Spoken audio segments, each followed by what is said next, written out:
आज हम कहानी सुनेंगे रिया की सूझबूझ की। गर्मी की छुट्टियां थी।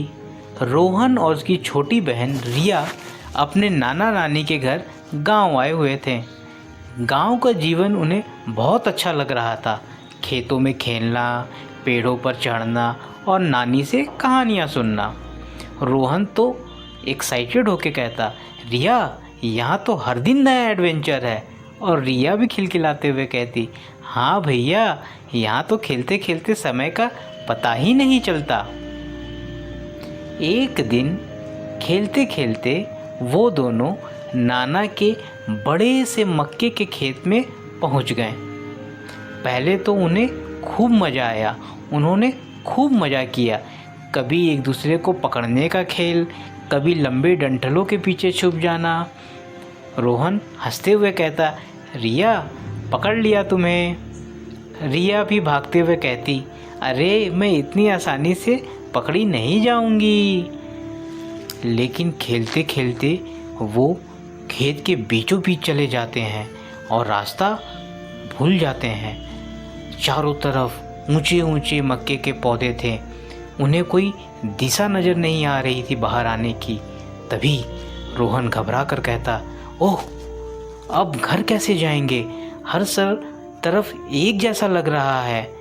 रिया भी थोड़ी डरी लेकिन शांत होकर कहती, हाँ, लगता है हम रास्ता भूल गए हैं। पर भैया, नानी हमेशा कहती है मुश्किल में घबराना नहीं चाहिए, हमें दिमाग से काम लेना होगा। रोहन डरने लगा, लेकिन रिया ने हिम्मत और समझदारी से रास्ता निकालने का फैसला किया। रिया सोचते हुए कहती, भैया, जब हम खेत में आए थे ना, मैंने देखा था कि नाना के घर की तरफ से हवा चल रही थी।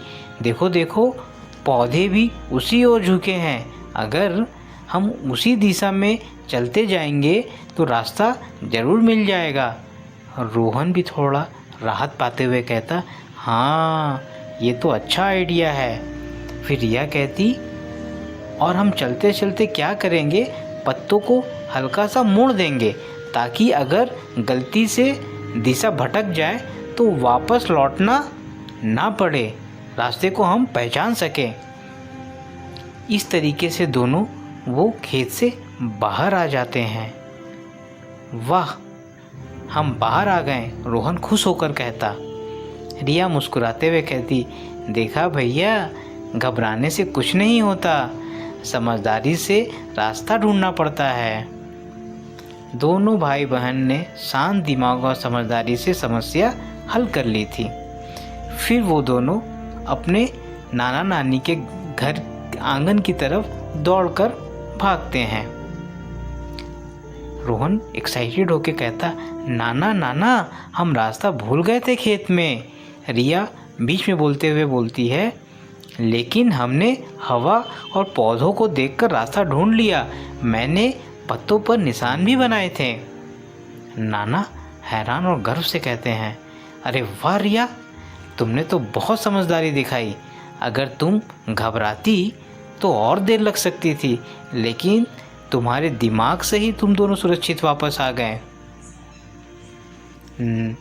फिर नाना ने रिया को उसकी सूझबूझ के लिए खूब शाबाशी दी और दोनों भाई बहन ने उस दिन से सीख लिया, मुसीबत से घबराना नहीं, समझदारी से सोचना ही सबसे बड़ी ताकत है। तो बच्चों, इस कहानी से हमेशा क्या शिक्षा मिलती है? इस कहानी से हमें शिक्षा मिलती है कि हमें मुश्किल घड़ी में घबराना नहीं चाहिए, अपनी सूझबूझ से काम लेना चाहिए, क्योंकि समझदारी ही हर मुश्किल का हल होता है। बच्चों, अगर ये वीडियो पसंद आया हो तो इसे लाइक करें और चैनल को सब्सक्राइब करें।